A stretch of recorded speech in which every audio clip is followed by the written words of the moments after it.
विशाल खानदेशचे नेते आणि माजी मंत्री रोहिदास पाटील यांच्या पहिल्या स्मृतिदिनानिमित्त ज्येष्ठ समाजसेवक प्रकाशबाबा आमटे यांना मुख्यमंत्री देवेंद्र फडणवीस यांच्या हस्ते पुरस्कार देऊन सन्मानित करण्यात आलं।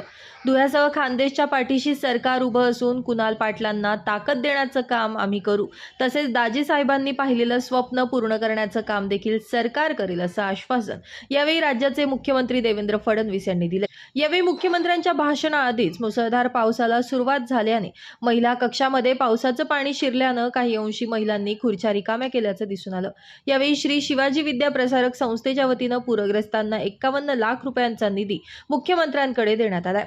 माजी मंत्री आणि विशाल खानदेश नेते रोहिदास पाटील यांच्या प्रथम स्मृतिदिनानिमित्त धुळ्यातील SSBPS कॉलेजच्या मैदानावर महाराष्ट्रातील ज्येष्ठ समाजसेवक प्रकाशबाबा आमटे यांना महाराष्ट्राचे मुख्यमंत्री देवेंद्र फडणवीस यांच्या हस्ते समाजसेवा पुरस्कार देण्यात आला। यावेळी मुख्यमंत्री देवेंद्र फडणवीस यांनी स्वर्गीय रोहिदास पाटील यांच्या कामाचं कौतुक करत त्यांच्या आठवणींना उजाळा दिला।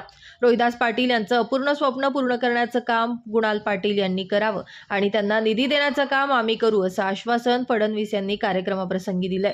यावेळी महाराष्ट्राचे मुख्यमंत्री देवेंद्र फडणवीस, मध्य प्रदेशचे मंत्री कैलास विजयवर्गीय, ज्येष्ठ समाजसेवक प्रकाशबाबा आमटे, पालकमंत्री जयकुमार रावल, ग्रामविकास मंत्री जयकुमार गोरे, खासदार डॉक्टर शोभा बच्छाव, अमरीश पटेल, आमदार अनुप अग्रवाल, काशीराम पावरा, मंजुळा गावित, राजेश पाडवी, सत्यजित तांबे, माजी खासदार रणजित निंबाळकर यांच्यासह उत्तर महाराष्ट्रातील लोकप्रतिनिधी मोठ्या संख्येने उपस्थित होते।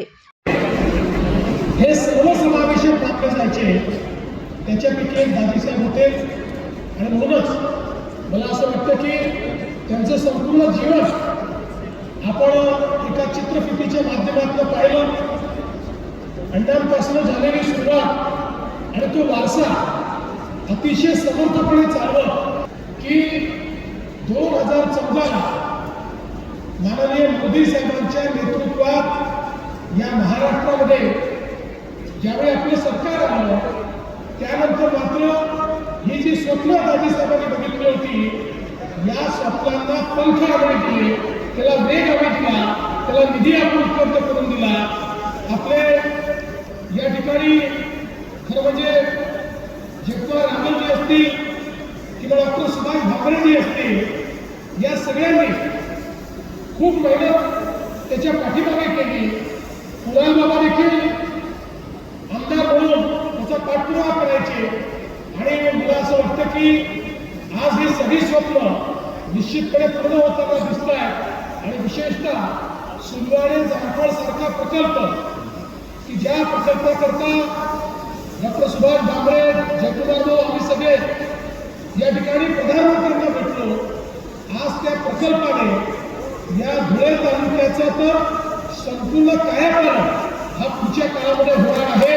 आणि म्हणून मला हे स्वप्नाला आनंद वाटतो की जी स्वप्न दाजी साहेबांनी बघितली, ज्या गोष्टींकरता दाजी साहेबांनी संघर्ष केला, त्या गोष्टींना हातभार लावून पूर्ण करण्याकरता आज आम्ही प्रयत्न करू शकलो आणि त्या सगळ्या गोष्टी आज आपल्याला टप्प्यात दिसतात। मंबाडी रेल्वेचा विषय असेल, 18,000 कोटी रुपये मोदीजींनी त्याकरता दिले। आणि मी पुन्हा एकदा सांगतो की हे 6 राष्ट्रीय महामार्ग, ही मंदाड इंदोर रेल्वे आणि आपला मंदाडा एक असं डेडली कॉम्बिनेशन पुढे पुढच्या काळात आहे की तुम्ही चिंता करू नका। तुम्ही जे स्वप्न या ठिकाणी बघितलेलं आहे ते स्वप्न देखील आपण पूर्ण करू। Bureau report, Lumbini news, Dhule.